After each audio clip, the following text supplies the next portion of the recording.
저는 20대 초반부터 배우자와 가정을 위한 기도를 했었습니다. 그 기도 제목 중에 하나가 뭐였냐면요. 하나님이 예비하신 사람을 만나게 되면 그 사람과 함께 하나님의 나라를 이 땅 가운데 드러낼 수 있는 가정을 만들 배우자를 허락해 달라는 것이었습니다. 참 감사하게도 하나님께서 제 기도를 들어주셨습니다. 그렇게 해서 이제 결혼을 했죠. 근데 결혼하고 나니까 결혼은 현실이더라고요. 예.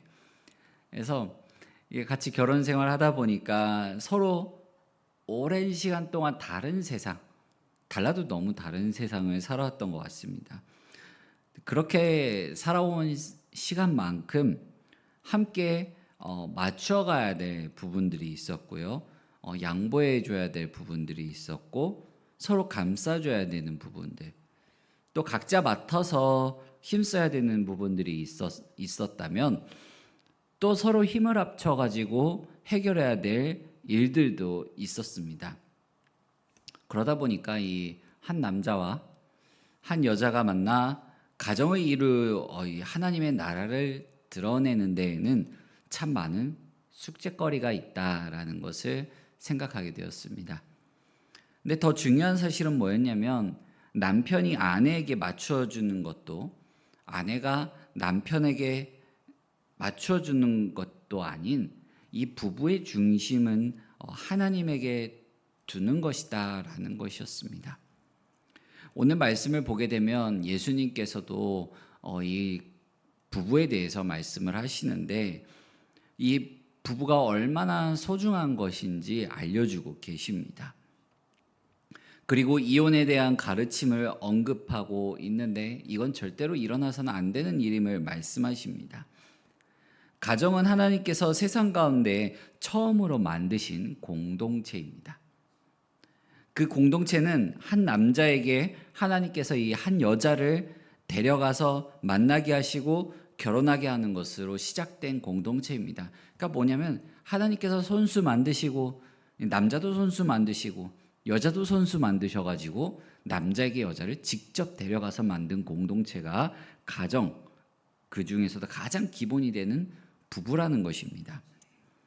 하지만 이 공동체도 죄가 들어오니까 한 남자와 한 여자가 부부를 이루는 이 창조 질서가 깨지게 되고 또 죄로 인해서 많은 문제가 생겨서 이 부부가 된 자들이 이혼하게 되는 그런 슬픈 일들, 아픔을 겪게 됩니다.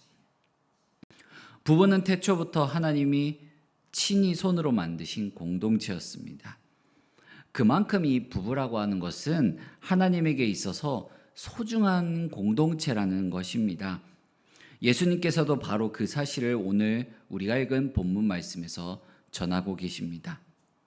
오늘 말씀 속 이 사건의 발단, 예수님께서 이 부부가 얼마나 소중한 것인지 그렇기 때문에 이혼은 일어나면 안 되는 일임을 말씀하시는 그 발단이 뭐가 되냐면요.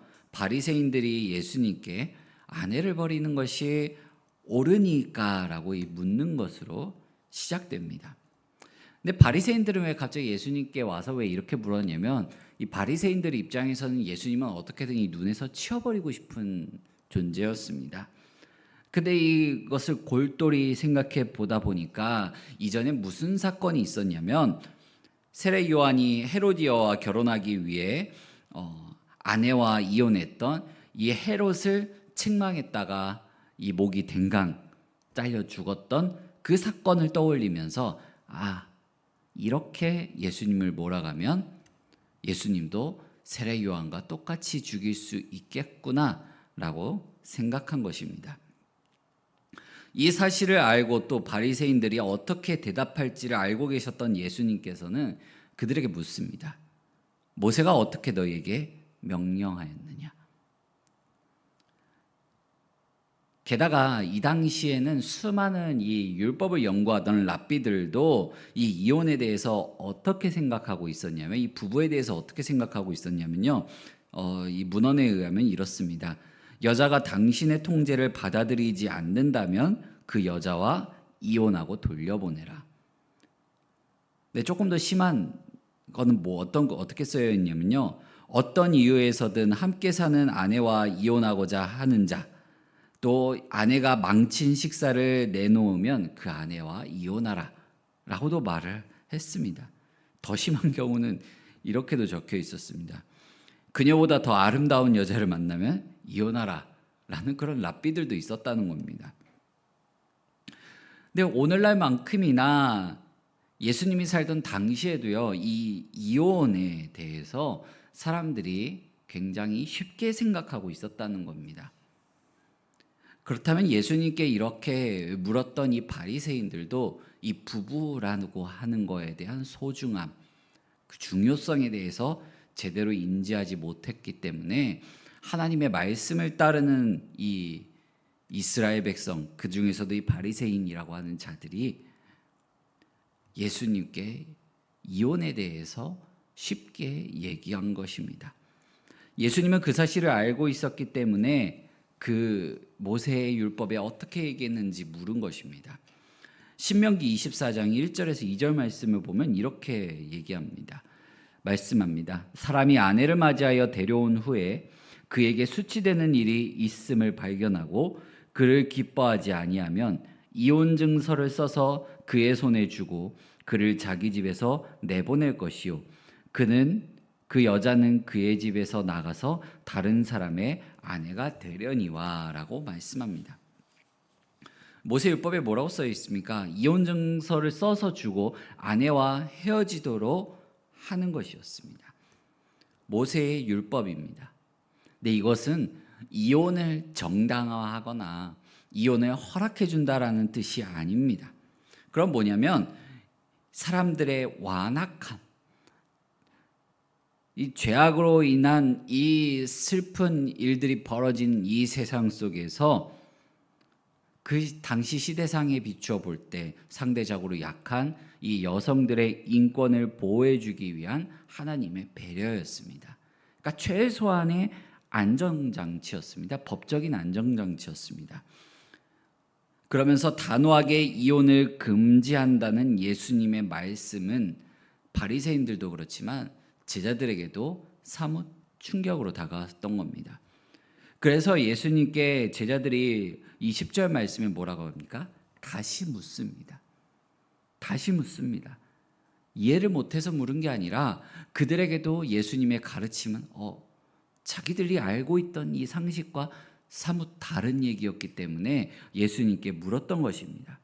그래서 예수님께서 11절 12절에 뭐라고 말씀합니까? 누구든지 그 아내를 버리고 다른 데에 장가드는 자는 본처에게 간음을 행함이요 또 아내가 남편을 버리고 다른 데로 시집가면 간음을 행함이니라 라고 말씀합니다. 제자들도 그렇지만 오늘날을 살아가고 있는 수많은 사람들도요, 이혼에 대해서, 이 부부에 대해서 우리의 시선으로 바라봅니다. 사람의 시선으로 바라봅니다. 하나의 남편의 시각으로만 봅니다. 하나의 아내의 시각으로만 바라봅니다. 성경은 이혼을 결혼 생활에 실패한 인간들의 실패를 용인해 주는 것을, 그것을 허락해 주는 것에 근거하고 있지 않고요, 하나님의 창조 원리에 근거하고 있습니다. 왜냐하면 부부 자체가 하나님의 창조 원리에서 시작되었기 때문에 그렇습니다. 그러므로 이혼은 창조 질서를 깨트리는 행위입니다. 하나님이 원치 않으시는 일입니다. 관계가 깨지는 것은 죄와 사탄이 좋아하는 일입니다.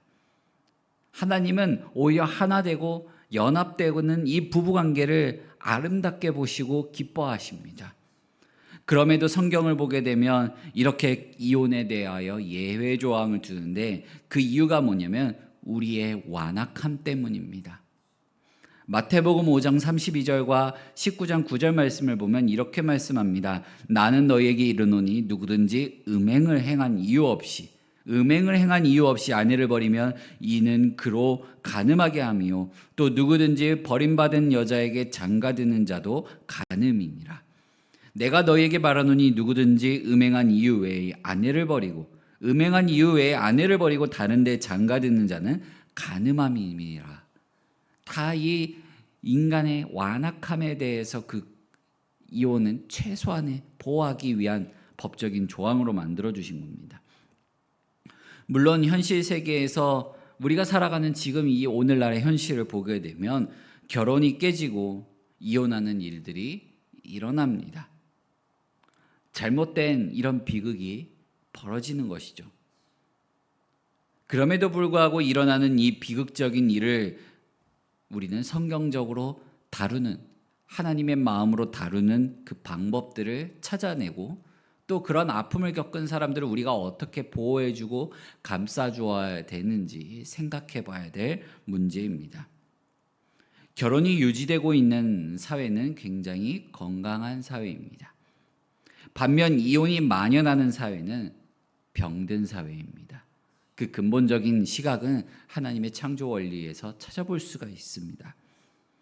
부부관계가 어떻게 유지되고 있는지는 우리 사회의 건강성을 볼 수 있는 현실적인 기준입니다. 그냥 성경적인 기준이 아니라 얼마만큼 우리 사회가 건강한 것인지 알아볼 수 있는 현실적인 기준이 된다는 것입니다. 그 말은 결혼관계는 근본적으로 이혼을 용납하고 있지 않다는 뜻입니다. 왜냐하면 이 부부의 주인은 하나님이시기 때문에 그렇습니다. 우리는 종종 부부관계를 남편의 행복, 아내의 행복, 한 명의 개인의 행복으로만 생각할 때가 많이 있습니다. 하지만 행복은요, 뭐가 따라오게 되냐면 의무와 책임이 따라오게 됩니다. 오늘날 현실은 많은 사람들이 이 의무와 책임을 다 하려고 하지 않습니다. 부부가 서로에게 의무와 책임을 다 하다 보면은 행복보다 더 큰 무언가가 드러나게 되는데 그게 뭐냐면 정조입니다. 성경적으로 보면 거룩함이 드러나는 것입니다. 결국 결혼관계가 무너져 내렸다는 것은 거룩함이 더럽혀졌다는 것입니다. 결혼관계가 무너져 내리는 사회는 사람의 완악한 마음이 사회에 퍼지고 또 사람들 사이에서 결혼에 대한 의무와 책임을 지기 싫어하고 회피하는 그런 무책임한 모습, 단지 쾌락에 이끌리는 그런 짐승과 같은 모습으로 변해버렸기 때문입니다. 사랑하는 성도 여러분, 우리 모두 하나님이 정하신 이 창조 질서에 순응하며 평안과 기쁨과 만족으로 나아가는 이 가정을 세우는 일에 힘을 내야 합니다. 가정 가운데 하나님을 나타내는 일이 우리는 회복되어야 되는데 그 일이 교회를 중심으로 하나님의 말씀을 중심으로 하나님의 사랑으로 치유하는 회복하는 일들이 일어나야 합니다. 우리 가정의 주인이 하나님이심을 기억하면서 우리는 가정을 올바르게 세워야 됩니다. 우리 가정의 주인이 하나님이심을 기억하면서 나와 남편과의 문제, 아내와의 문제를 바라봐야 됩니다. 그리고 자녀와의 문제를 하나님의 시선으로, 하나님의 마음으로 바라볼 줄 알아야 됩니다. 왜냐하면 가정의 주인은, 그 중심은 하나님이시기 때문에 그렇습니다. 그 중심이 회복된다면 자연스럽게 우리의 가정을 통하여 하나님이 드러나게 될 것입니다. 하나님의 나라가 어떤 것인지 드러낼 수 있게 될 것입니다. 우리 모두 하나님의 시선으로 힘들더라도 남편을 바라보고 아내를 바라보고 자녀를 바라보는 우리 모든 성도님들 되시기를 간절히 소망합니다. 우리 이 시간 함께 같이 기도하겠습니다. 이 시간 기도하실 때 오늘 주신 말씀을 생각하며 하나님만이 우리 가정의 주인이십니다. 하나님, 내가 내 남편을, 내 아내를, 내 자녀를 하나님의 시선으로 바라보고 하나님의 마음으로 품을 수 있게 해달라고 우리 이 시간 함께 같이 기도하며 나아가겠습니다. 사랑과 은혜가 많으신 하나님 아버지, 오늘도 우리에게 귀한 말씀 허락하여 주심에 감사드립니다. 하나님, 우리가 우리의 죄악 때문에, 내 이기심 때문에, 내 완악함 때문에, 내 교만함 때문에 내 남편을, 내 아내를 하나님 아버지의 마음으로 바라보지 못하고 주님 나의 시선으로만 바라보고 생각할 때가 많이 있었습니다.